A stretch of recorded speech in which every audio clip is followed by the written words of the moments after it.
Hi everyone, I'm Rick, and this video is slightly outside what I would normally do with the Whiskey Zone, but should still be fun. There's a whiskey tube challenge out there that I believe originated with YouTuber Jeff Whisky, not asking what your favorite dram is or what your deserted island bottle is, but what's your favorite distillery. Now, it's been passed around to some whiskey tubers, and now I have been challenged to give my take by the man behind the Let's Talk Whiskey YouTube channel, Tomatin Kevin, also known in some circles as Cousin Kevin. Never one to back down from a good challenge. I'm going to give it a go. And I highly recommend you check out the Let's Talk Whiskey and Jeff Whisky YouTube channels. Favorite distillery. This obviously involves a lot of moving parts, and I'm going to start with a qualifier. Although I live in the United States and have easy access to lots of American single malts and bourbons, my heart lies with Scotch whiskey, so my distillery pick will be coming from there. The first factor that I'm considering for my distillery pick is taste.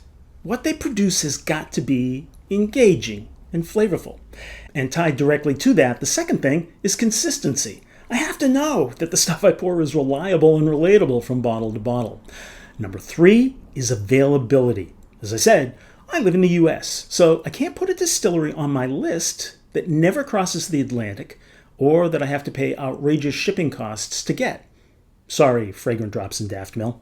And fourth is price.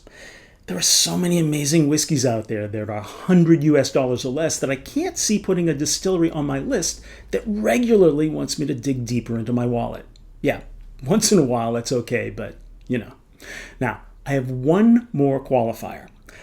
While I have developed a real fondness for a spirit produced throughout Scotland, whether we're talking about a Springbank or a Glendronach or an Ardnamurchan or a Glenallachie or a Loch Lomond, I could keep going, but my first love of Scotch whiskey came from the Isle of Islay, and it still has my heart. So that narrows it down to 10 to choose from. I'm going to start with a couple of runner-ups. I could have all 10 of these distilleries as runner-ups, but I'm pushing 2 of them up to the top of the list.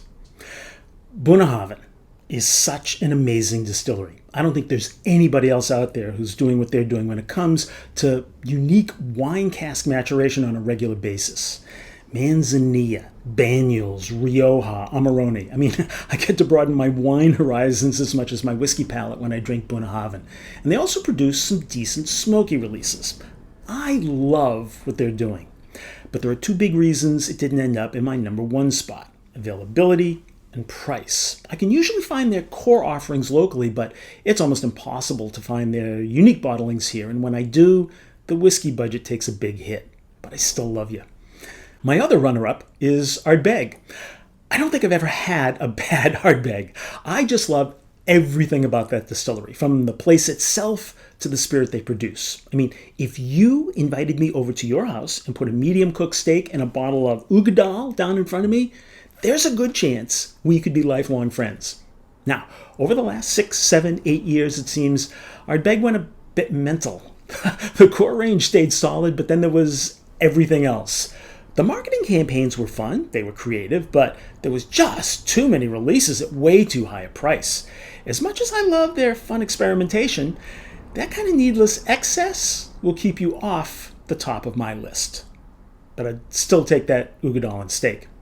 Which leaves me with a hard decision. But after a lot of thought, it's one I'm comfortable making. My distillery of choice is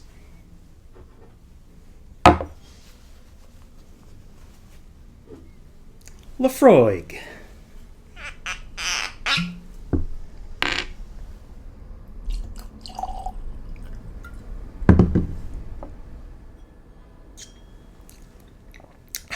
Sure, like many whiskeys, it's an acquired taste, but I acquired it. Ironically, I don't drink it all the time. And that may just be because after I'm done experimenting out there in the very wide whiskey world, I know what I can always come back to. If we're having that steak and you've run out of Ugadal, but you replace it with a bottle of Laphroaig Lore, then you're still in the running for Friend of the Year. I've got a healthy collection of Laphroaig Cargus releases, and I love the experimentation they do with each one.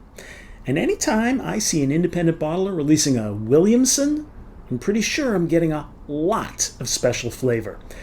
And the smoky, briny iodine of the Laphroaig 10, it's like coming home to an old friend every time I pop the cork. And they're always on my local shelves, so my go-to distillery is Laphroaig. However, there is an asterisk there. If you ask me this question in 5 years, heck, if you ask me in a year or two, I might be substituting Laphroaig with a distillery from the other end of the island. That'd be Ardnahoe.